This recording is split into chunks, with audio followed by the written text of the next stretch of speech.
مصطفیٰ اور نگینہ سے پہلے سمیرہ گھر پہنچ گئی اور مسز فاخرہ کو جگا کر ساری صورتحال سے آگاہ کر دیا۔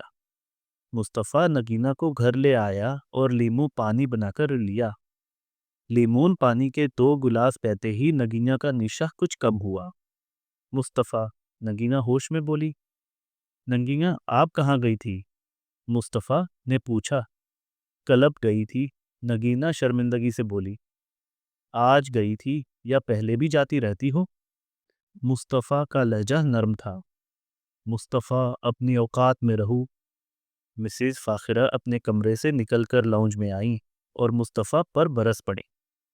موم، نگینہ ان کو غصے میں دیکھ کر بولی۔ تم خاموش رہو نگ، اور تم نچ ذات دہات اپنی اوقات بھول چکے ہو؟ تمہاری جرأت کیسے ہوئی میری بتی کو کلب سے لے کر آنے کی؟ اس کا شوہر بننے کی ضرورت نہیں ہے۔ بھولو مت، خریدے ہوئے داماد شوہر نہیں، غلام ہوتے ہیں۔ مسز فاخرہ مصطفیٰ پر بھڑکیں۔ میں اپنی اوقات بھول چکا تھا۔ معافی چاہتا ہوں، آئندہ یہ غلام اپنی اوقات میں رہے گا۔ مصطفیٰ کی آنکھوں سے آنسو بہنے لگے۔ منہ چپ، ایک لفظ اور نہیں۔ نگینہ مصطفیٰ کی طرفداری کرنے لگی۔ آپ کی اجازت ہو تو کمرے میں جا سکتا ہوں؟ مصطفیٰ آنسو صاف کرتے ہوئے نگینہ سے بولا۔ مصطفیٰ، کیسی باتیں کر رہے ہو؟ جاؤں؟ مصطفی نے دوبارہ اجازت طلب کی۔ ہاں، جاؤ۔ مسز فاخرہ روپدار لہجے میں بولے۔ مصطفیٰ خاموشی سے اپنے کمرے میں چلا گیا۔ موم، مسئلہ کیا ہے آپ کو؟ نگینہ دھاڑی۔ مسئلہ تو تمہارے ساتھ ہے، اس کو اتنی ڈھیل کیوں دے رہی ہو؟ اتنا سناتی رہتی ہیں آپ اس کو۔ ابھی بھی ڈھیل ہے؟ ہاں، صحیح کرتی ہوں۔ منہ، کہیں آپ کو پچھتانا نہ پڑ جائے۔ پچھتانا؟ وہ کیسے؟ مسز فاخرہ نے جھٹ سے پوچھا۔ کلب میں ہر لڑکی مجھ سے صرف مصطفیٰ کی باتیں کرتی ہے۔ آپ کے ہسبینڈ کیسے ہیں؟ بہت ہینڈسم ہیں۔ آپ تو بہت خوش قسمت ہیں۔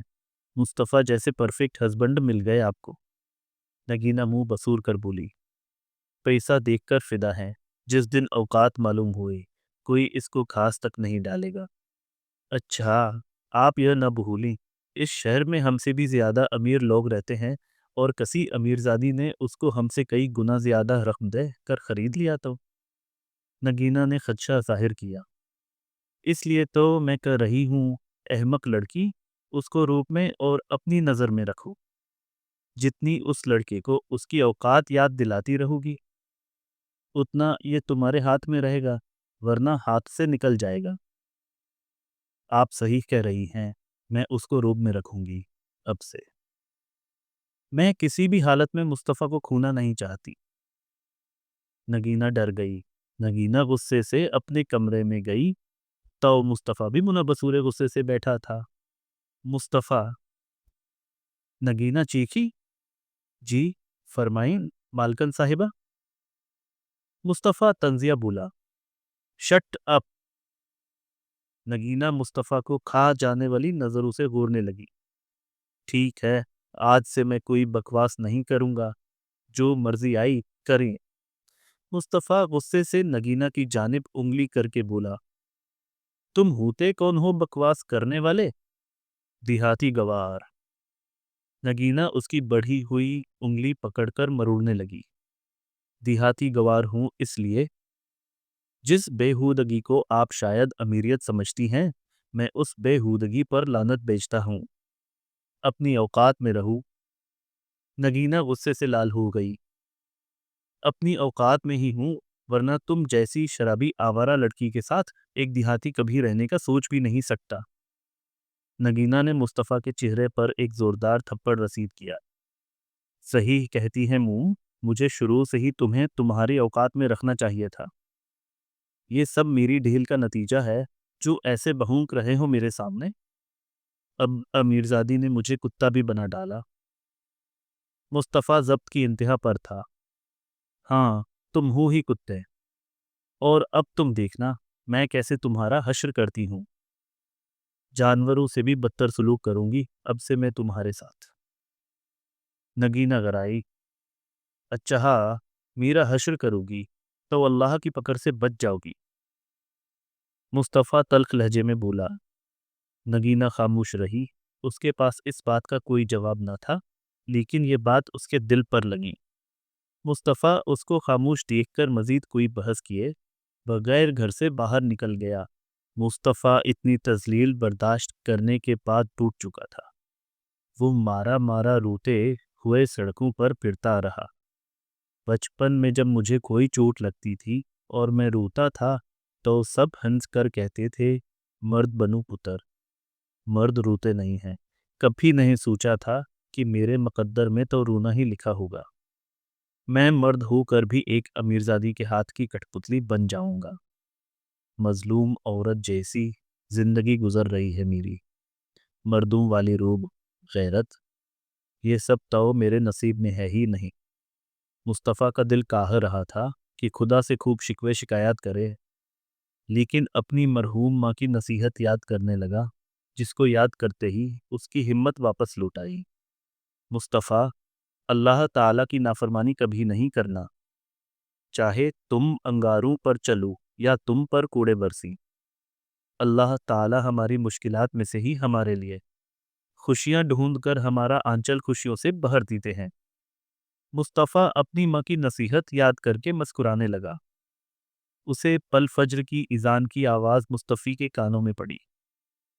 وہ مسجد میں جا کر وضو کیا اور فجر کی نماز ادا کی۔ دعا مانگنے کے بعد اس کا دل ہلکا ہو چکا تھا۔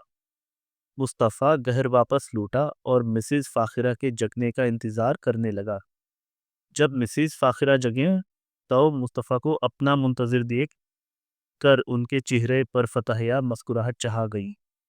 میڈم جی، آپ سے بات کرنی ہے۔ بولو۔ مسز فاخرہ اکڑ کر بولیں، اپنے گھر جانا چاہتا ہوں۔ 2 مہینے ہو چکے ہیں میں اپنے گھر والوں سے نہیں ملا۔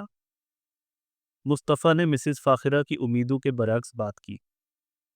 وہ تو سمجھی تھی کہ مصطفیٰ ان سے معافی مانگنے آیا ہے۔ اچھا جاؤں؟ مصطفی نے اجازت طلب کی۔ ہاں جاؤ، لیکن صرف 1 دن کی اجازت ہے۔ کل تک تم ہر حال میں واپس آ جانا، مسز فاخرہ نے حکم دیا۔ جی، مصطفیٰ اٹھ کھڑا ہوا اور جانے لگا۔ مصطفیٰ نے گھر سے نکلنے سے پہلے اپنے ابا کو فون کیا اور اپنی آمد کی خبر دی۔ مصطفیٰ گھر کے بجائے ہسپتال چلا گیا کیونکہ اس کو اپنے ابا اور بہن سے بھی ملنا تھا جو ابھی تک ہسپتال میں تھے۔ مصطفیٰ کی سب بہنیں اس کی آمد کا سنتے ہی ہسپتال جمع ہو گئیں۔ مصطفیٰ اپنے ابا اور بہنوں سے خوشی سے ملا، ڈھیر ساری باتیں کی۔ لالا، سارے گاؤں والے ہم سے پوچھتے ہیں کہیں کوئی سونے کی دیگ تو نہیں مل گئی، ورنہ اتنا پیسہ تو سیاستدانوں کے پاس بھی نہیں ہوتا۔ جہنو شریر لہجے میں بولی، آپ کو اکیلے گھر میں ڈر تو نہیں لگتا؟ مصطفیٰ کام کے متعلق کوئی بات سنتے ہی بات کا رخ بدل دیتا۔ نہ خالہ نوری اور فاروق خالو رات کو ہمارے پاس سوتے ہیں، صفی بولی۔ نوری کا نام سنتے ہی مصطفیٰ کے چہرے پر عجیب سے تاثرات چھا گئے، جس کو سب نے محسوس کیا۔ صفی نے نظروں سے اوجھل ہو کر نوری کو فون کیا اور ہسپتال بلا لیا۔ کچھ گھنٹوں بعد نوری ہسپتال پہنچی۔ کمرے میں موجود سبھی لوگ اس کو دیکھ کر خوب خوش ہو گئے۔ کیسی ہو نوری؟ مصطفیٰ نے پوچھا۔ ٹھیک، تو کیسا ہے؟ نوری بے تکلفی سے بولی۔ ٹھیک، مصطفیٰ نے مختصر جواب دیا۔ باجی، یہ میری بھابھی ہیں۔ شانی نے نرس سے نوری کا تعارف کروایا۔ ماشاء اللہ، بہت خوبصورت جوڑی ہے، نرس نے نوری اور مصطفیٰ کو دیکھ کر مسکراتے ہوئے کہا۔ مصطفیٰ نے نرس کی بات کو نظر انداز کرنے کی پوری کوشش کی، لیکن ایک پل کے لیے نوری کی طرف دیکھنے پر مجبور ہو گیا۔ مصطفیٰ، اتنا چپ کیوں بیٹھا ہے؟ نوری نے منہ بنا کر کہا۔ نہیں، چپ تو نہیں ہوں۔ تو بتا، پڑھائی کیسی جا رہی ہے؟ بہت اچھی بات ہے، مصطفیٰ مسکرا دیا۔ اس نے اپنے ابا، بہنوں اور نوری کے ساتھ خوبصورت وقت گزارا۔ پھر فلائٹ کا وقت آ گیا۔ مصطفیٰ نے سب سے اجازت لی اور روانہ ہو گیا۔ وعلیکم السلام دوستو، مجھے آپ لوگوں کی رسپانس بالکل بھی نظر نہیں آ رہی ویڈیو پر، اس لیے دل نہیں کرتا کہ ایپیسوڈ جلدی پوسٹ کیا جائے۔ تھوڑی اپنی رائے دیں تاکہ پتہ چلے کہ لوگوں کو کیا لگتا ہے ناول پڑھ کر، اور اگر یہ کنڈیشن رہی تو میں ناول اپلوڈ کرنا بند کر دوں گی۔